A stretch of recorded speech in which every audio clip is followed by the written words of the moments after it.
nítorí tí a ṣe wò. Àní bí gbogbo ọba ṣe pọ̀ tó nílé ayé, kò sí ọba ní ọ̀dọ́. Ọba tó fi ọ̀run ṣe lé o, ó bá fi ayé ṣe ìtìtẹ̀ rẹ̀ o.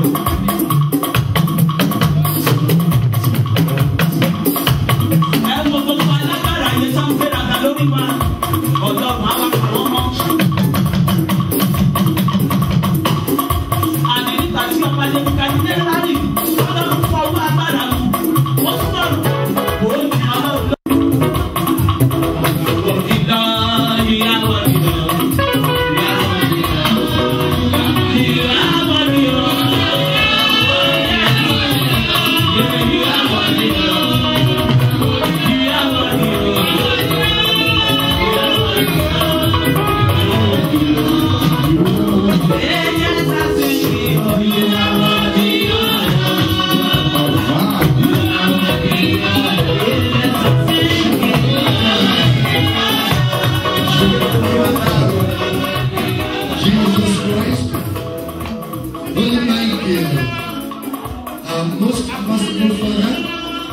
Lord God of hearts, we are about to come to your holy place, Almighty God, to present ourselves to you, to show ourselves to you, to praise and to worship you on this special day of yours.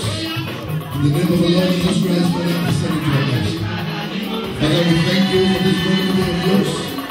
We thank you for making it possible for us to come before you to celebrate the 8th year of this parish, Bethesda Parish, which you founded 8 years ago. We thank you for protecting this parish. We thank you for each family that is worshiping you in this parish. We thank you for the friends and those that we have invited to rejoice with us today. Father, accept our thanks and praises. We are about to thank you. We are not going to your place to celebrate the harvest of this year. You are the God of harvest. Father, let today be a joyful day for us, Almighty God. The glory of today, the joy of today, Father, let the rest of the night with us. We know we are still against you in different ways and different forms. Collectively, individually, as a family, we have sinned in different ways. You are the God of forgiveness. Forgiveness is with you. Father, forgive us all our sins. You are the God of purification. You are the God of sanctification. The foregoers of the church is also before you, Father, to sanctify and purify them. We place the altar before you, Father. We do not live in a place where everyone can live it. But because we have separated this altar to be a place of yours, let your power of authority be set in this altar. What we shall ask in front of this altar today is your heart out of Solomon. Father, in Jesus' name, let it be accepted on your side. And for those that are yet to come on their way to the church with us, as they go through this altar, this holy place, in the last sanctify and purify them. Let your host of faith be composed of what we have to do today. At the end of today's service, Father, let your blessing rest and abide with us. And as we go into another year, let your protection rest and abide with us.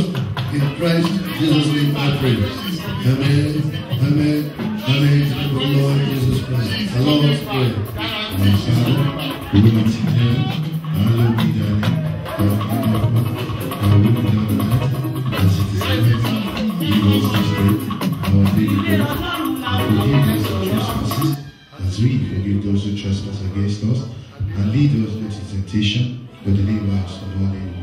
For thine is the kingdom, and the power and the glory, forever and ever. Amen, amen, amen. In the name of the Lord Jesus Christ. Jerry,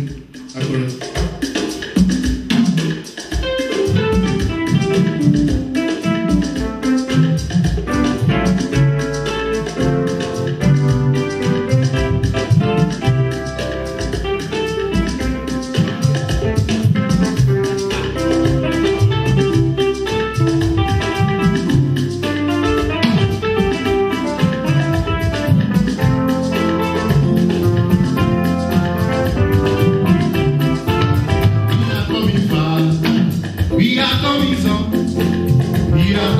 Holy Spirit.